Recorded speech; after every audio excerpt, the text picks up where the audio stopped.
అందరికీ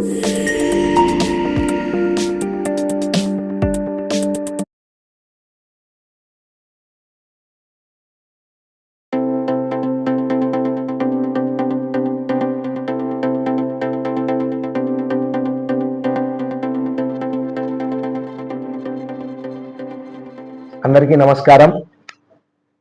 నిన్నటి దినంన చెల్లా రాజా ప్రొద్దుటూరు పట్టణాధ్యక్షుడు తెలుగుదేశం పార్టీకి అయినటువంటి రాజన్న ఒక ప్రెస్ మీట్ పెట్టాడు. ఆయన చెప్పే ఫస్ట్ ప్రెస్ మీట్ అని చెప్పినాడు. ఆయన పట్టణాధ్యక్షుడుగా ఎన్నికైన సందర్భంలో ఫస్ట్ ప్రెస్ మీట్ అని చెప్పినాడు. ఆయన పట్టణాధ్యక్షుడు ఆయన సందర్భంగా ఎంతో గొప్ప పదవి అన్నకు, ఈ స్టేట్లో లేని పదవి పట్టణాధ్యక్షుడిగా అన్నకు ఇవ్వడం, ఈ పట్టణానికి తెలుగుదేశం పార్టీ తరఫున ఇంత పెద్ద పదవిని అన్నకు కట్టజెప్పడం చాలా సంతోషదగ్గ విషయం. ఆయన స్థాయికి తగ్గ పట్టణాధ్యక్షుడి పదవి వచ్చినందుకు మాకు చాలా సంతోషం. అన్న రాజన్న, నిన్న ఆ ప్రెస్ మీట్లో నువ్వు కూర్చోకోకుండా వేరే వాళ్ళు కూర్చొని ఉండింటే ఈ ప్రెస్ మీట్ పెట్టేవాడిని కాదు. నువ్వు కూర్చొని మా పైన విమర్శించి చెప్పినావు కాబట్టి, అన్నావు కాబట్టి నేను మళ్ళా ఈరోజు ప్రెస్ మీట్ పెట్టాల్సింది వచ్చింది. నీ పక్కన కూర్చునే క్యాష్నో వాళ్ళు కూర్చొని ప్రెస్ మీట్ పెట్టినావు కాబట్టి నేను ఈరోజు ప్రెస్ మీట్ పెడతా ఉన్నా నీ పైన. మళ్ళా రాజన్న, పెట్రోల్ బంకులో 1,30,00,000 మాయమైంది అని చెప్తా ఉండవు. మాయం అయిందా లేకుంటే మాయం చేసినారా? ఎవరెవరు చేసినారు? అప్పులు ఇచ్చినాడా? అప్పులు తీసుకొని ఎగరగొట్టినారా? ఇవన్నీ తేల్చాల్సినది ఈ ప్రొద్దుటూరు మున్సిపాలిటీ పైన బాధ్యత ఉంది. నిజాలు చెప్పి ఉంటే కరెక్ట్గా ఉండేది. నిన్న నువ్వు ఆ విధంగా చెప్పలేదన్నా రాజన్న. ఇప్పుడు ఈ ఊర్లో ప్రొద్దుటూరు మున్సిపాలిటీలో 1,30,00,000 మాయమైంది పెట్రోల్ బంకులు అని చెప్పినావు. దానికి సంబంధించి మున్సిపల్ కమిషనర్ 1,30,00,000 మాయమైందని ఏమన్నా చెప్పినాడా? లేదు, చెప్పియండి. మీరు కానీ రాజన్న, నువ్వు, వరదరాజుల రెడ్డి గారు, Kondareddy, 1 town CI, 2 town CI, 3 town CI, taluka సిఐలు కలిసి మున్సిపల్ కమిషనర్ దగ్గర కూర్చొని ఆ ప్రవీణ్ అనే వ్యక్తి, ఈ పెట్రోల్ బంక్లో మేనేజర్గా ఎవరైతే మున్సిపల్ ఎంప్లాయ్, అతను అవుట్ సోర్సింగ్ కాదు, ప్రైవేట్ వ్యక్తి కాదు, అతను మున్సిపల్ ఎంప్లాయ్, అతన్ని పిలిపించి ఏ విధంగా ఇది జరిగింది, ఏం జరిగిందని విచారించండి. విచారించి ప్రెస్ మీట్ పెట్టింటే బాగుండు. మేము విచారించినామనుకో ప్రవీణ్ను, ఏం ప్రవీణ్ ఏ విధంగా అయిందని మళ్ళీ మేము బెదిరించినాము అంటారు. అందుకని మేము విచారించడంలే, మీపైనే బాధ్యత వేస్తున్నాం. ఆ విచారణ చేసి 1,30,00,000లో ఎవరికెవరికి అప్పులు ఇచ్చినాడు ఈ ప్రవీణ్? ఏమప్పులు? డీజిల్ అప్పులు.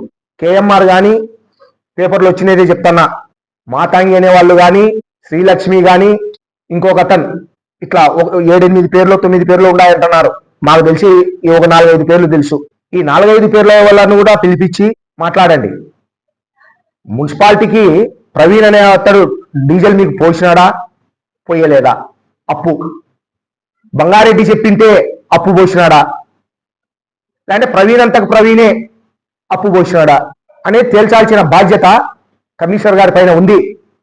తేల్చి నా పేరు కూడా చెప్తే ఈ 1,30,00,000 ఎవరి పేరు? నా పేరు బంగారెడ్డి చెప్పింటే, ఈ కేఎంఆర్కు బంగారెడ్డి చెప్పింటే నేను అప్పు పోసినా అని చెప్తే ఆ డబ్బులు నాదే బాధ్యత. ఆ డబ్బులు నాదే బాధ్యత. ఏ పేరు చెప్పినా దాంట్లో చెప్పకపోతే ఎవరిది బాధ్యత? ప్రవీణ్ది బాధ్యత. ప్రవీణ్ కూడా ఊరిడిచిపెట్టిపోలే, అతనేం చనిపోలే, మున్సిపాలిటీలోనే పనిచేస్తున్నాడు. ఈ రోజుకి కూడా స్టిల్ నౌ ఆయన పనిచేస్తున్నాడు. రాజన్న, పిలిపించుకోండి, వద్దన్నామా? విచారించండి. ఒకసారి సిఐఓ ఎవరన్నా గట్టిగా అడిగితే చెప్తారు కదా నిజాలు. అట్లా చెప్పం, అట్లా విచారించం, ఊరికి అబాండా తెస్తాం. నీకు ఎంతో విలువ ఉన్నది రాజన్న, నువ్వంటే నాకు ఎంతో అభిమానంగా ఉన్నా, ఇప్పటికీ అభిమానమే. ఇంత చెత్త ప్రెస్ మీట్ పెట్టినావే, అది చాలా బాధగా ఉంది అన్న నాకు నీ పైన అయితే. ఎందుకంటే ఏందన్నా, ఏంది అన్న స్థాయి ఏంది? ఈ పొద్దుటూరుకే పట్టణాధ్యక్షుడే పాపం ఇంత పెద్ద స్థాయిలో ఉండి ఇంత చెత్త ప్రెస్ మీట్ పెట్టినాడని నాకు చాలా బాధగా ఉంది రాజన్న. ఏ ఒక్క రూపాయి అయినా సరే పెట్రోల్ బంకులో ఎవరు పెట్రోల్ పోయి పట్టించుకున్నా కూడా ప్రతి రూపాయి మున్సిపల్ కమిషనర్ ఖజానాకు పోతుంది. బంగారెడ్డి ఖజానాకి ఎట్టొస్తుంది? ఏ విధంగా వస్తుంది? వచ్చిందని తేల్చండి. తేల్చేదానికే కదా మీకు అధికార పార్టీ ఇచ్చింది. ఇప్పుడు అధికార పార్టీలో ఉన్నారు మీరు. ఇది మున్సిపాలిటీ డబ్బు. ఇది ప్రతి రూపాయి కూడా రాబట్టాల్సిన బాధ్యత ఉంది. ఇది మున్సిపాలిటీ డబ్బు. మేము కూడా దీనికి వ్యతిరేకం కాదు. ఎవరమైనా సరే ఈ డబ్బును రాబట్టాల్సిందే. బంగారెడ్డి ఇప్పించినాడా, ఇంకొకరు ఇచ్చినాడా, వరదరాజన్ రెడ్డి ఇప్పించినాడా, కొండారెడ్డి ఇప్పించినాడా, రాజన్న ఇప్పించినాడా అనేది కాదు ముఖ్యం. ఎవరు ఇప్పించినా డబ్బులు రాబట్టాలా. దానికి మేము కూడా ముందుంటాం. అయితే విచారణలో మేము ముందు ఉంటే మళ్ళీ భయపడిచ్చినామంటారు రాజన్న. మీరే విచారించండి. విచారించి మా పేర్లు వస్తే విచారణలో ఆ పిల్లోడి ద్వారా దానికి మాది బాధ్యత రాజన్న. నాకు తెలిసిన వరకు 70 లక్షలో 80 లక్షలో ఇతను కొంతమంది ట్రాన్స్పోర్ట్ కంపెనీలకు ఇతను ఆయిల్ అప్పు పోసినాడు, డీజిల్. ఆ అప్పును రావటం అనే నేను కూడా చెప్తా ఉన్నా. దాంట్లో వరదరాజుల రెడ్డికి సంబంధించిన గంగాధర్ అనే అతను కూడా ఉన్నాడు నాకు తెలిసి. అతను కూడా ట్రాన్స్పోర్ట్ నడుపుకుంటున్నాడు. ఆయన కూడా ఏం దొంగోడు కాదు, మంచోడే. ఆయననైనా పిలిపించుకోండి. బంగారెడ్డి చెప్పింటే నాకు అప్పు పోసినాడు ఈ ప్రవీణ్ అని చెప్పి నాదే బాధ్యత. ఆయన కూడా ఒక గౌరవంగా బతికేవాడే గంగాధర్. కొన్ని లారీలు పెట్టుకొని బతుకుతున్నాడు. అతనితో మాట్లాడండి. మీ వాళ్ళే కదా. మీ వాళ్ళైనప్పుడు మీరు అభియోగం మా మీద వేసేటప్పుడు ఆ గంగాధర్ను పక్కన కూర్చోబెట్టుకొని గంగాధర్తో చెప్పి, అన్నా లేదు ఆ రోజు బంగారెడ్డి చెప్పింది నాకు అప్పు పోసినాడు అని అట్లా చెప్పం. ఆ క్యాష్నో గల మాటలు విని నువ్వు ప్రెస్ మీట్ పెట్టావన్నా. శివాలయం ఏందో చెప్పినారు రాజన్న. అది కూడా మీ తమ్ముడు ఉన్నాడు దాంట్లో ఇన్వాల్వ్మెంట్, పోలీస్ అన్న. ఆయన ఈ రోజు కూడా కరెక్ట్ గానే చెప్తున్నాడు, నిజంగానే చెప్తున్నాడు. కానీ కరెక్టే, నీలాగా అబద్ధాలు చెప్పలే. బాలరాజ్ అనే అతను నా దగ్గరికి వచ్చినాడు. అన్న శివాలయానికి సంబంధించి రూముకుగా ఆ దేవలమూళ్ళు 2 లక్షలు నన్ను అడుగుతా ఉండారు, ఒక 10 రోజులు టైం ఇప్పి అన్నా అని నన్ను అడిగినారు. అతను వచ్చి బాలరాజు, అన్న నాకు టైము నేను చెప్తే వినరు, అది కొవ్వూరు రమేష్ రెడ్డి అన్న చెప్పింటే అతనికి ఆ చైర్మన్ పోస్ట్ వేసినాము, కొత్త మీద రఘుకు అన్నతో పోయి చెప్పియండి, చెప్పిస్తే అతను కూడా వినేదానికి ఆస్కారం ఉంటుందని చెప్పిన. పోయినారు. అన్న ఏం చెప్పినాడో నాకు తెలియదు. మళ్ళీ వచ్చి కాలేదున్నా పని కాలే అని అంటే మళ్ళీ నన్ను టైం చెప్పమంటే నేను చెప్పను. ఇదో నా దగ్గర 1,30,000 లెక్క ఉంది, తీసుకోపో కట్టుకో. నాకు ఎప్పుడు ఇస్తావని, నువ్వు ఎప్పుడు కట్టాలనుకున్నావు? 10 రోజులు టైం అంటున్నావు. నేను నెల టైం ఇస్తానా నీకు, నెలకు నాకు లెక్క తీసుకొచ్చి అన్న అని 1,30,000 ఇచ్చింది వాస్తవం. నేను మా ఇంట్లో డబ్బు. అతను నెల అయిపోయినాక నాకు ఫోన్ చేయించాడు. ఎవరితో? మీసాల రాజన్న అంటే చెల్లారాజా అన్న తమ్మునితో, రమణన్నతో. బంగారెడ్డి నువ్వు 1,30,000 ఇచ్చినావంట, ఆ రోజు మంచి పనికే ఇచ్చినావు. పాపం ఇతని దగ్గర ఈరోజు డబ్బు లేదు, ఒక 3-4 రోజులు టైం ఇస్తే నేనే ఆ డబ్బులు పంపిస్తా నీకు అని నాకు ఫోన్ చేసినాడు. కావాలంటే మీ తమ్ముడిని అడుగు రాజన్న, అడిగి మళ్ళా ప్రెస్ మీట్ పెట్టును. మీ తమ్ముడు చెప్పినాడు. మళ్ళా నాకు 4 రోజులకు మీ తమ్ముడు రమణన్న ద్వారా నాకు డబ్బులు వచ్చింది. రమణన్న ద్వారా బాలరాజుకి ఇచ్చి, బాలరాజు ద్వారా నాకు డబ్బులు వచ్చింది 1,30,000. నేను అప్పు ఇచ్చినా తప్ప ఎక్కడే గాని కమిషన్లకు ఇంకోటి కాదు. మీరు ఏం చెవులో పెట్టుకున్నారో నాకైతే అర్థం కాలే. సీసం పోసుకున్నారు చెవులలో, నాకైతే ఏం పెట్టుకున్నారో నాకేమో అర్థం కాలే. సెల్లులో ఉంది వాయిస్ రికార్డ్ అన్నారే, వాయిస్ రికార్డ్ మళ్ళా విను. 1 నిమిషము 36 సెకండ్ల వద్ద నా పేరు ప్రస్తావన వచ్చింది. ఏమొచ్చింది? బంగారెడ్డి దగ్గర తెచ్చుకొని నీకు డబ్బులు కట్టినా అన్నాడు.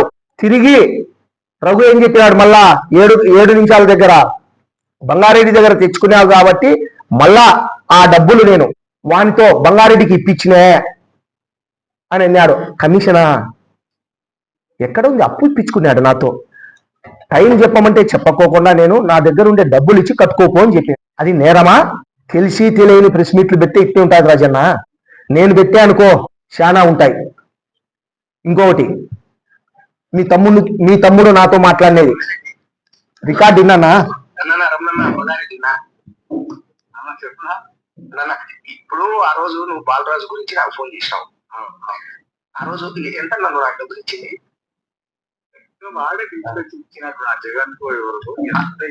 అంత గుర్తు లేదు చూడు. అది నేను కమిషన్ లెక్క అని చెప్తారు నన్ను నిన్న.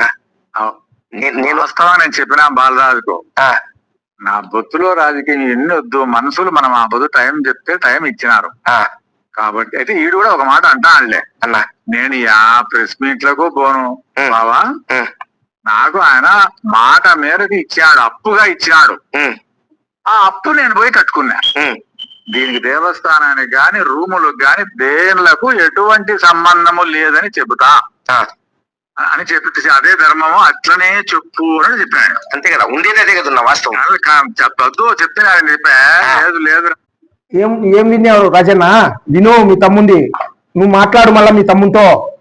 ఎప్పుడైనా ప్రెస్ మీట్ పెట్టేటప్పుడు ఫస్ట్ సారి ప్రెస్ మీట్ పెట్టి పొరపాటు పడినావు, నెక్స్ట్ ప్రెస్ మీట్ పెట్టినప్పుడు అట్లాంటి పొరపాట్లు చేయొద్దన్న రాజన్న, నా సలహా అన్న. నువ్వు పెద్దవానివి, చాలా పెద్ద పోస్ట్ వచ్చింది నీకు. ఇప్పుడు ఈ దేశంలో ఆంధ్రప్రదేశ్లో ఎవరికి రాని పోస్ట్ నీకు వచ్చింది, నాకు కూడా పెద్ద సంతోషం అన్న. అట్నే సిరిపురి కాంప్లెక్స్ గురించి మాట్లాడినారు. సిరిపురి కాంప్లెక్స్ 90,000 రూపాయలు బాడుగా, 18% జిఎస్టి, 1,08,000 ప్రతి నెల. స్వీట్ హౌస్ ఉంది, సిరిడి సాయి స్వీట్ హౌస్, విజయ్ కుమార్ వాళ్ళ ఎదురుగా, దానికి 1,08,000 బాడుగా మున్సిపాలిటీకి వస్తా ఉంది. దాని వెనకాల ఇది వచ్చేసి వర్కూటు ఓబుల్ రెడ్డి కోడల పేరుతో కోడలు తీసుకున్నారు. ఎస్, తక్కువకి ఇవ్వలే మేము. 30,000కు 40,000కు ఇవ్వలే, 20,000కు రాసుకొని ఇవ్వలే, 1,08,000 బాడిగా. అట్టే వెనకాల మన లారీల సీరన్న అల్లుడు, సొంత అల్లుడు, 70,000 ప్లస్ జిఎస్టి, అంటే 85,000 పైన పడుతుంది బాడుగా.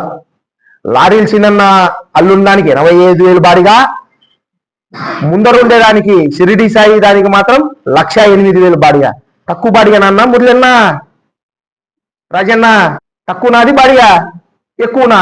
ఈ రాయలసీమలోనే మున్సిపాలిటీకి సంబంధించిన బిల్డింగ్లలో ఈ బిల్డింగులే రేట్ ఎక్కువ, ఈ బిల్డింగులే బాడిగ ఎక్కువ.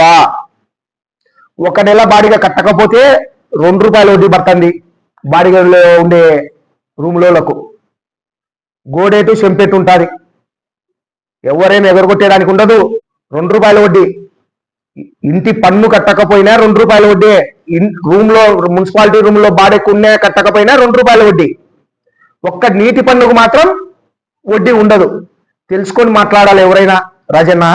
కాబట్టి ఇట్లాంటి క్యాష్నో వల్ల పక్కన కూర్చొని ఇట్లాంటి ప్రెస్ మీట్లు పెట్టొద్దని మరీ కోరుకుంటున్నా.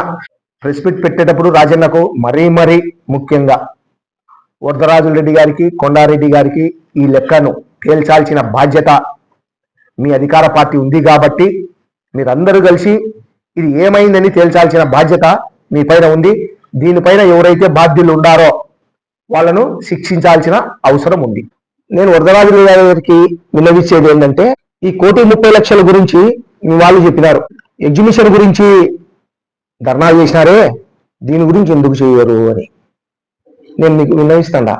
మీరు ధర్నా చేయండి, మున్సిపల్ ఆఫీస్ మీద టెంట్ వేయండి, ఏదానికి 1,30,00,000 ఏమైంది అని ప్రతిరోజు ధర్నా చేసి ఈ లెక్క వచ్చేంత వరకు కూడా మా మద్దతు కూడా మీకు ఉంటుంది.